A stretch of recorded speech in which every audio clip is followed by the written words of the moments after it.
usa o livro do profeta Isaías para fazer menção.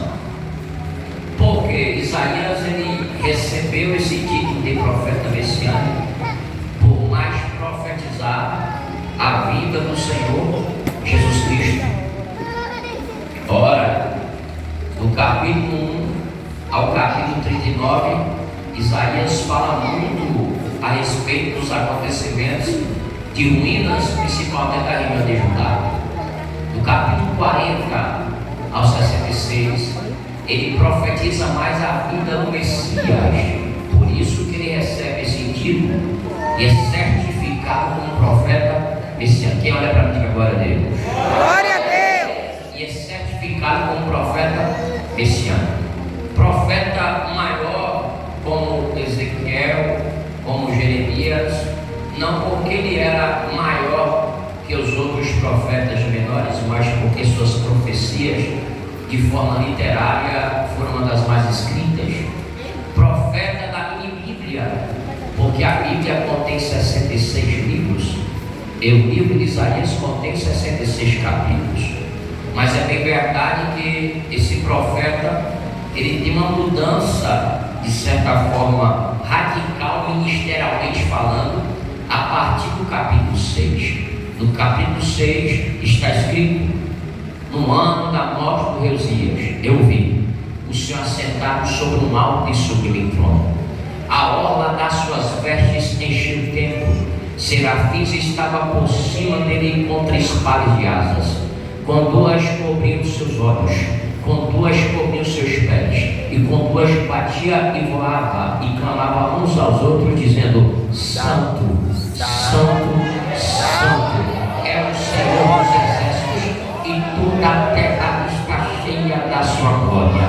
Os umbrais das portas se moveram à voz do que clamava. Então disse eu: ai de mim, estou perdido. Eu sou um homem de lábios impuros e habito no meio de um povo de puros lábios. Então voou para mim um anjo trazendo uma brasa viva tirada do altar com um tenaz. Tocou nos meus lábios e disse: perdoado está os teus pecados, arrancada está a tua iniquidade.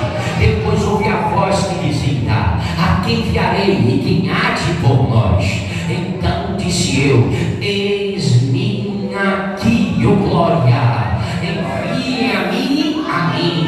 Porque o ministério de Isaías tem uma mudança radical, um divisor de águas a partir do capítulo 6. Se você pegar e observar no capítulo 6, vai estar no ano, este ano original vai estar em maiúsculo, não vai estar em minúsculo, porque é como se fosse tratando uma data que mudou o cenário, uma data que tem um acontecimento importante. Olhe para mim, para observar que quando nós temos um dia, seja bom ou seja ruim, nós falamos: hoje foi o dia.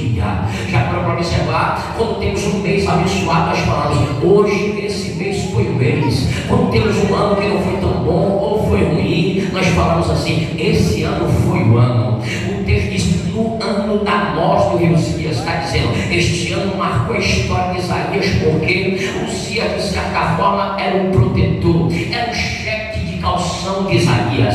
Se Isaías profetizasse uma palavra que fosse exortativa e alguém não quisesse recebê-la, ninguém se levantaria contra aquele profeta, porque ele tinha um parentesco direto com Uzias, e sabendo que esse parentesco tinha de certa forma um calção, uma proteção. E profeta naquela época era perseguido, as pessoas queriam a cabeça, queriam matar, mas Isaías tinha essa proteção de certa forma. Então quando Uzias morre, começou até ver o seu reinado, uma boa administração, levantando sentinelas. A história vai dizer que até presentes ele recebia, até nos próprios aniversários vizinhos, por conta daquilo que Uzias fez. Mas quando Uzias morre, Isaías vai para o templo, e se você parar para observar, quando ele vai para esse templo aqui, na originalidade, ele não vai para o templo para adorar. Isaías está indo para o templo para entregar seu ministério. 2 coisas os profetas tinham naquela época. Naquela época tinha um bordão. Quem me escuta, diga amém. Amém. Diga comigo: bordão. Quem está no culto, repita por favor, diga bordão. Bordão. Chance para mais uma pessoa, diga bordão.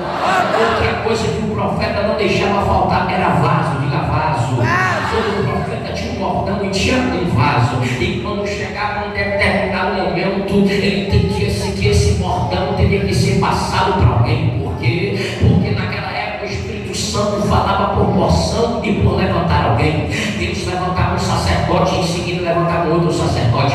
Lembra quando houve-se uma esterilidade espiritual, que o povo não ouvia mais a voz de Deus na época de Eli? Deus teve que levantar Samuel. Lembra quando Deus levanta Davi? A Bíblia diz que o Espírito de Deus se apossou de Davi, o Espírito de Deus se retirou de Saul.